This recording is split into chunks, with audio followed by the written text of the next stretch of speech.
Bapak Ibu, rekan-rekan media yang kami hormati, Assalamualaikum warahmatullahi wabarakatuh. Saya akan sampaikan 3 hal arahan dari Bapak Presiden di Ratas. Yang pertama mengenai kesiapan menghadapi lonjakan kasus aktif pasca liburan.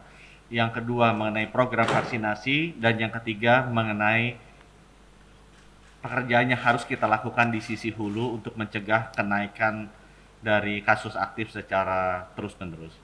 Yang pertama mengenai kesiapan pasca liburan. Bapak Ibu sekalian, jumlah tempat tidur yang dibutuhkan untuk merawat di rumah sakit, hitung-hitungannya sederhana. Adalah 30% dari kasus aktif. 30% dari kasus aktif membutuhkan perawatan di rumah sakit. Sebagai informasi Bapak Ibu, di bulan November kasus aktifnya sekitar 50 ribuan. Sekarang kasus aktifnya 120 ribuan. Jadi dengan hitung-hitungan mudah tadi, di bulan November kita hanya butuh 15 ribu atau 30% dari 50 ribu tempat tidur. Sekarang butuhnya 36 ribu. 30% dari 120 ribu. Jadi dalam waktu 1 bulan kita harus menambah jumlah tempat tidur untuk pasien COVID dari 15.000 ke 36.000. Ini masalah yang akan kita hadapi minggu ini, minggu depan, sampai dengan akhir Januari atau awal Februari. Apa yang sudah kami lakukan? Kami sudah menghimbau kepada seluruh rumah sakit, baik di rootnya maupun pemiliknya. Kenapa? Karena banyak rumah sakit yang kami lihat bornya masih rendah tapi sudah penuh dan pasien COVID tidak masuk. Kenapa? Karena contohnya rumah sakit punya 100 kamar, 100 tempat tidur, yang dialokasikan buat pasien COVID hanya 10. Jadi otomatis dia masih kosong bornya, tetapi kalau COVID masuk tidak bisa karena tempatnya cuma 10. Saya minta ini cara yang paling cepat untuk menambah jumlah kamar, mengantisipasi puluhan ribu pasien baru yang akan masuk. Saya minta tolong semua dirut rumah sakit, semua pemilik rumah sakit, tolong konversikan bednya yang tadinya bukan untuk COVID menjadi COVID. Yang tadinya cuma 10% jadi 30% atau 40%. Secara temporer saja. Sambil kita bisa menghadapi lonjakan yang membutuhkan puluhan ribu bed baru. Ya, itu yang pertama. Terkait dengan menghadapi Nataru ini. Yang kedua, pasti akan kekurangan dokter dan perawat. Saya sudah merelaksasi beberapa aturan yang mengizinkan agar perawat-perawat yang belum memiliki surat tanda registrasi atau STR resmi boleh langsung masuk bekerja. Itu ada sekitar 10 ribu. Saya sekarang sedang mengkaji dengan tim ID dan tim Kemenkes agar dokter-dokter juga bisa begitu. Ada sekitar 3.000 sampai 4.000 dokter yang bisa kita masukkan. Jadi di masa pandemi ini memang kita butuh juga tenaga-tenaga perawat karena kasihan mereka sudah letih yang ada sekarang. Jadi kita akan dorong aturan apa yang kita bisa relaksasi. Yang ketiga yang juga akan kami lakukan mengenai tambahan obat dan fasilitas. Itu banyak obat-obat yang dibutuhkan seperti imunoglobulin, anti interleukin 6, kemudian plasma konvalesen, ada juga fasilitas seperti high flow nasal cannula yang dibutuhkan ya untuk bukan ventilator ya, ini yang sebelum ventilator itu nanti akan kita siapkan. Tapi saya juga minta menghimbau rumah sakit di bawah saya punya anggaran sendiri. Kemudian Pemda-Pemda juga tolong dibantu obat-obatan fasilitas ini disiapkan. Kalau kurang nanti kami akan bantu negosiasi langsung dengan beberapa obat-obatan yang kami dengar susah seperti anti interleukin 6 maupun yang juga imunoglobulin. Itu dua lagi susah kategori itu. Saya akan panggil sore ini dan saya akan minta supaya mereka bisa menyediakan. Yang terakhir ini buat masyarakat terkait dengan pandemi pasca liburannya. Bapak Ibu, rumah sakit itu akan penuh. Karena memang kasus aktifnya naik, 30%-nya naik. Yang saya ingin sampaikan, kita mesti memperhatikan, mesti mendengarkan, mesti melihat kondisi dari nakesnya kita. Mereka sudah sangat under pressure tolong Bapak Ibu, kalau misalnya Bapak Ibu tidak demam dan tidak sesak nafas, itu masih bisa dilakukan isolasi mandiri.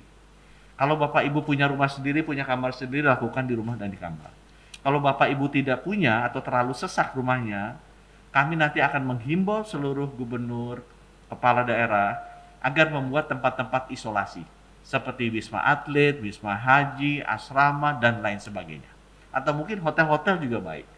Mumpung sekalian bisa dipakai dan makanannya juga sudah ada fasilitasnya.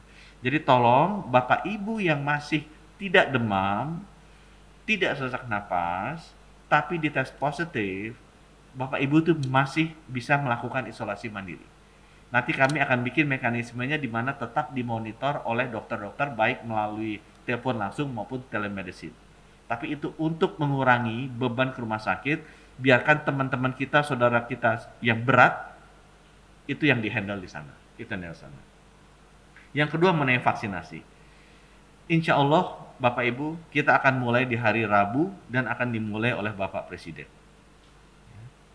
Berita baik dari MUI juga sudah keluar. Insya Allah berita baik dari BPOM juga bisa segera menyusul, karena kita tidak mungkin, sekali lagi, pemerintah tidak akan mendahului persetujuan dari BPOM, karena BPOM adalah badan independen yang secara saintifik berhak untuk menentukan apakah vaksin ini layak atau tidak. Jadi sama sekali kita tidak akan melakukan vaksinasi sebelum memang approval dari BPOM itu keluar. Ya. Ada banyak pertanyaan mengenai KIPI, kejadian ikutan pasca imunisasi. Saya dengan Pak Menko sudah menampung masukan itu dan kita berusaha dengan bantuan Pak Menko akan sesegera mungkin memberikan penjelasan begitu nanti keputusannya sudah resmi akan dibuat. Tapi kita sudah mendengarkan masukan-masukan mengenai hal-hal yang terkait dengan KIPI atau kejadian ikutan pasca imunisasi. Saya mesti sampaikan sedikit berita yang harus kita refleksikan bersama, adalah bahwa distribusi ini membutuhkan jalur dingin, jalur logistik dingin. Dan itu memang ternyata lebih kompleks daripada yang kita duga sebelumnya. Sehingga saya kemungkinan akan sangat butuh bantuan, baik itu dari pemerintah pusat, pemerintah daerah, maupun badan usaha swasta, untuk bisa bahu-membahu membantu kami. Kalau nanti ternyata ada kesulitan untuk bisa menyalurkan 426 juta vaksin ini sampai seluruh pelosok Indonesia melalui jalur logistik dingin. Kalau saatnya tiba, nanti mohon teman-teman, mari kita bantu bersama-sama. Ya. Ada sedikit berita baik, 15 juta bahan baku vaksin akan datang insya Allah besok dari Sinovac. Ini akan bisa diproses oleh Bio Farma dalam jangka waktu 1 bulan, sehingga nanti di awal Februari kita sudah punya 12 juta vaksin jadi dari 15 juta bahan baku ini. Ada berita baik juga disampaikan oleh Ibu Menlu, kerjasama multilateral kita dengan Gavi juga kelihatannya akan menghasilkan keputusan yang baik. Diharapkan bahwa minimal 54 juta dosis, maksimal bisa menjadi 108 juta dosis, vaksin gratis kita bisa dapatkan dari Gavi, dan berita baiknya mungkin itu bisa datang lebih cepat, either di akhir Februari atau di awal Maret. Dan vaksin yang datang dari Gavi pilihannya adalah Pfizer, AstraZeneca yang sudah dapat izin EUA-nya, yang belum dapat izin EUA-nya, dan Moderna. 3 itu, Pfizer, AstraZeneca, Moderna yang sudah dapat izin persetujuan dari negara asalnya, dan ada satu lagi Novavax. Kami sekarang lagi berdiskusi juga dengan Pak Menko, jenis apa yang kita mau ambil. Karena vaksin ini, Bapak Ibu, ini bisa diberikan di atas usia 60 tahun. Di atas usia 60 tahun. Mungkin yang terakhir yang kami ingin sampaikan, Bapak Ibu, apa yang kita lakukan itu sifatnya semua dihilir. Semua itu menghandle akibatnya. Semua itu reaktif. Kita harus pelan-pelan bergeser ke cara penanganannya proaktif di hulu dan penyebabnya. Kita sekarang sibuk ngepel lantai karena setiap kali hujan bocor kita mesti ngapel lantai. Tapi kita kadang-kadang lupa bahwa yang harusnya kita lakukan adalah menambal atapnya. Untuk itu Bapak Ibu, yang namanya menambal atap, yang namanya sisi hulu agar rumah sakitnya tidak penuh, tidak banyak saudara kita meninggal, tidak banyak tenaga kesehatan kita yang juga terpapar, tolong kita harus, saya ulang lagi, kita harus membantu mereka dengan mentaati protokol kesehatan. Kita harus selalu memakai masker, kita harus selalu menjaga jarak, dan kita harus selalu mencuci tangan.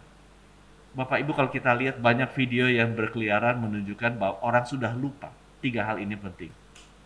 Siapa yang akan terkena? Yang akan terkena adalah teman-teman kita, saudara-saudara kita, terutama tenaga kerja kesehatan yang sampai saat ini sudah lebih dari 500 meninggal dunia.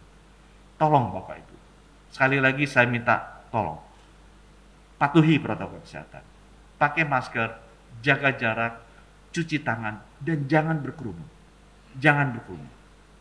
Mari kita hormati rekan-rekan tenaga kerja kesehatan yang sudah mendahului kita, agar pengorbanan mereka itu tidak sia-sia. Mereka memerangi pandemi ini dan semoga kita bersama bisa mengatasi pandemi ini. Terima kasih. Wabillahi taufiq wal hidayah. Wassalamualaikum warahmatullahi wabarakatuh.